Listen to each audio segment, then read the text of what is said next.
नमस्कार दोस्तों, आप सभी का बहुत बहुत स्वागत है हमारे चैनल नो यू पर। आज हम लेकर आए हैं हिंदी साहित्य के सम्राट मुंशी प्रेमचंद की एक कालजयी, अमर और दिल को छू जाने वाली कहानी, गबन।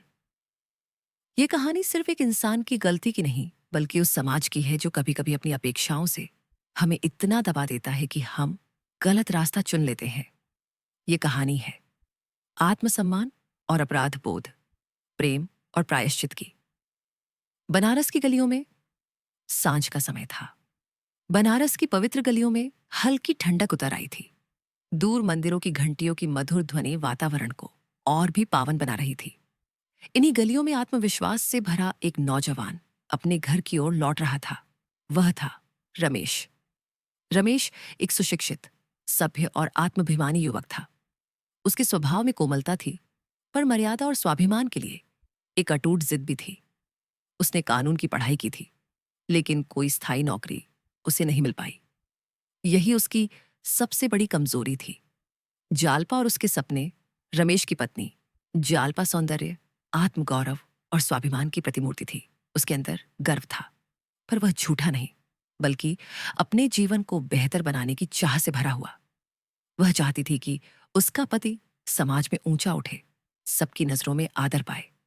शादी के वक्त जालपा के गहनों की खूब चर्चा हुई थी, लेकिन सच्चाई यह थी कि वे सारे गहने नकली थे। रमेश ये जानता था, पर वह नहीं चाहता था कि जालपा के सपने अधूरे रहें। वो चाहता था कि जालपा को यह महसूस हो कि उसका पति उसके योग्य है। यही से शुरू होती है गबन की कहानी। झूठी शान और असली बोझ। रमेश ने सोचा कि वह असली गहने बनवाकर जालपा को देगा, पर असली गहने सस्ते नहीं होते। पहले उसने दोस्तों से उधार लिया, फिर बैंक से कर्ज, लेकिन यह सब भी जालपा की अपेक्षाओं को पूरा करने के लिए काफी नहीं था। अब ध्यान रहे, जालपा विलासिता की भूखी नहीं थी।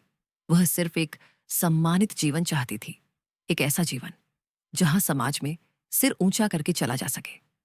लेकिन सामाजिक दिखावे का दबाव धीरे धीरे रमेश को उस रास्ते पर ले गया जिसे लौटना आसान नहीं था। गबन की शुरुआत एक दिन जब सभी रास्ते बंद हो गए, तो रमेश ने एक ऐसा फैसला लिया जिसने उसकी पूरी जिंदगी बदल दी। उसने दफ्तर में जमा रकम में से एक हिस्सा उठा लिया। उसे विश्वास था कि वह जल्द ही चुका देगा, लेकिन यही उसका पहला गबन था। आत्मसम्मान और सामाजिक दिखावे के बीच की हार। जैसे जैसे दिन बीतते गए, रमेश का अपराधबोध बढ़ता गया। वह हर दिन खुद से लड़ता था। उसका मन कहता था, तूने गलत किया, पर समाज और पत्नी की अपेक्षाओं का दबाव उसे बार बार वही गलती दोहराने पर मजबूर करता रहा। सच का खुलासा और टूटन आखिरकार सच सामने आ गया। जालपा को पता चला कि उसके गहने नकली हैं और उसके लिए रमेश ने चोरी की है। यह सुनकर उसका दिल टूट गया। वह स्तब्ध थी। उसका आत्मसम्मान आहत हुआ। उसने रमेश से मुंह मोड़ लिया और मायके चली गई। रमेश पूरी तरह टूट गया। उसके जीवन की हर उम्मीद अब बिखर चुकी थी। पत्नी चली गई, समाज में बदनामी हो रही थी, और अब पुलिस भी उसके पीछे थी। रमेश को अपनी गलती हर पल सताती थी। वह रातों को सो नहीं पाता था। हर क्षण उसे अपने अपराध का एहसास होता था। प्रायश्चित की राह। लेकिन रमेश हार मानने वालों में से नहीं था। उसने तय किया कि वह अपने अपराध का प्रायश्चित करेगा। वह घर छोड़कर भाग निकला। वह इलाहाबाद की गलियों में छिप गया। वहां उसने मजदूरी शुरू की। धीरे धीरे उसने खुद को एक आम आदमी की तरह जीने की कला सीखी। अब उसका चेहरा आत्मग्लानि और पश्चाताप से भरा हुआ था। उसके हर दिन का उद्देश्य सिर्फ एक था, खुद को सुधारना, अपनी गलती को सुधारना। जालपा का बदलता दिल उधर, जालपा के दिल में भी धीरे धीरे परिवर्तन आने लगा। उसे एहसास हुआ कि रमेश ने जो कुछ किया वह उसके प्यार और सम्मान के लिए किया। गलती उसकी भी थी। उसकी अपेक्षाओं ने रमेश को उस अंधेरे रास्ते पर धकेल दिया था। अब जालपा के मन में नफरत की जगह करुणा ने ले ली थी। उसका दिल कहने लगा, शायद रमेश कोई अपराधी नहीं, बल्कि समाज की कठोर परिस्थितियों का शिकार है। जालपा का बदला हुआ मन समय एक महान शिक्षक होता है। धीरे धीरे जालपा के मन में भी परिवर्तन आने लगा। उसे एहसास हुआ कि उसने रमेश से बहुत अधिक अपेक्षाएं की थीं, बिना यह समझे कि वह किन परिस्थितियों से गुजर रहा है। उसका क्रोध अब करुणा में बदलने लगा था। अब वह उस अपराध को केवल एक गलती के रूप में नहीं देख रही थी, बल्कि एक संघर्ष के रूप में समझने लगी थी। वह रमेश की खोज में बार बार बनारस की गलियों में भटकती, कभी मंदिरों के पास, कभी पुराने दोस्तों से पूछती, कभी रमेश के पुराने कार्यालयों में जाती, लेकिन रमेश कहीं नहीं मिला। सियाराम की कहानी इसी बीच एक नया पात्र कहानी में प्रवेश करता है। सियाराम, रमेश का पुराना मित्र। रमेश के गायब होने के बाद उसने उसकी मदद करने की कोशिश की, लेकिन वह खुद भी परिस्थितियों के जाल में उलझ गया। सियाराम ने भी पैसा कमाने की वही राह चुनी जो रमेश ने अपनाई थी, लेकिन उसके पास ना तो रमेश जैसी समझ थी और ना ही उतनी ईमानदारी। आखिरकार उसका लालच और गलत रास्ते उसे कानून के शिकंजे में ले आया। सियाराम की गिरफ्तारी ने जालपा को और भी बेचैन कर दिया। उसे महसूस हुआ कि रमेश शायद इसी तरह की किसी कठिन परिस्थिति में फंस गया होगा।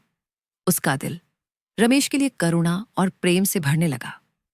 राजलक्ष्मी की चिंता इस कहानी में एक और महत्वपूर्ण पात्र है। राजलक्ष्मी, रमेश की मां समान महिला। वह रमेश के लिए हमेशा चिंतित रहती थी। जब रमेश भाग गया तब वह ही उसकी तलाश में सबसे आगे थी। वह रमेश को समझती थी, उसके दर्द, उसके संघर्ष और उसके अपराध बोध को। वह जानती थी कि रमेश कोई अपराधी नहीं है, बल्कि हालात का शिकार है। राजलक्ष्मी का प्रेम और विश्वास उस समय भी रमेश के साथ था, जब पूरा समाज उससे मुंह मोड़ चुका था। एक नई जिंदगी की शुरुआत उधर रमेश अब इलाहाबाद में था, लेकिन एक बिल्कुल नए रूप में। अब वह एक मोची का काम करता था। पैरों के नीचे रौंदे जाने वाले जूतों को ठीक करना, उनके तले में नई जान डालना, यही उसका नया जीवन था। लेकिन उसका आत्मसम्मान अब पहले से कहीं ऊंचाई पर था। वह अब झूठ नहीं बोलता था, किसी से उम्मीद नहीं रखता था, सिर्फ अपने हाथों की मेहनत से कमाकर ईमानदारी से जीता था। उसने सीखा था कि सच्चा सम्मान किसी और की नजरों में ऊंचा दिखने में नहीं, बल्कि खुद के सामने सिर ऊंचा रखने में है। किस्मत का मोड़ फिर एक दिन किस्मत ने करवट ली। जालपा रमेश को ढूंढते ढूंढते उसी मोहल्ले में पहुंच गई जहां रमेश काम करता था। वह एक छोटे से जूता मरम्मत की दुकान के सामने रुकी। वहीं एक साधारण कपड़ों में झुका हुआ एक आदमी जूते सी रहा था। उसने जैसे ही सिर उठाया, दोनों की नजरें मिलीं। जालपा का दिल धड़क उठा। जिस व्यक्ति ने उसके लिए अपराध किया था, वह अब सच्चे प्रायश्चित की राह पर था। उसकी आंखों से आंसू बह निकले। रमेश ने सिर झुका लिया। जालपा आगे बढ़ी और बिना कुछ कहे उसे गले से लगा लिया। प्रेम, क्षमा और सम्मान, जालपा ने धीमी आवाज में कहा। मैंने तुम्हें नहीं पहचाना था रमेश। तुमने जो किया वह गलत था, पर तुमने जो सहा वह किसी तपस्वी से कम नहीं। रमेश की आंखें भर आईं। उस पल में उसे जीवन की सबसे बड़ी उपलब्धि मिली। प्रेम, सम्मान और क्षमा, तीनों एक साथ। जालपा अब पूरी तरह बदल चुकी थी। अब वह विलासिता की भूखी नहीं थी। अब वह केवल रमेश के साथ सच्चाई में जीने को तैयार थी। आत्मसमर्पण और न्याय रमेश ने निश्चय किया कि वह अब अपने अपराध से नहीं भागेगा। वह पुलिस के पास गया और अपना अपराध स्वीकार कर लिया। लेकिन उसका सच्चा पश्चाताप, उसका बदला हुआ जीवन और समाज में उसकी नई पहचान अदालत के सामने एक प्रमाण बन गए। न्यायालय ने रमेश को प्रतीकात्मक दंड देकर मुक्त कर दिया। अब रमेश और जालपा फिर से साथ थे, बिना किसी झूठ के, बिना किसी दिखावे के, बिना किसी बनावट के। उनका जीवन साधारण था, लेकिन उसमें प्रेम, विश्वास और सच्चाई का अटूट बल था।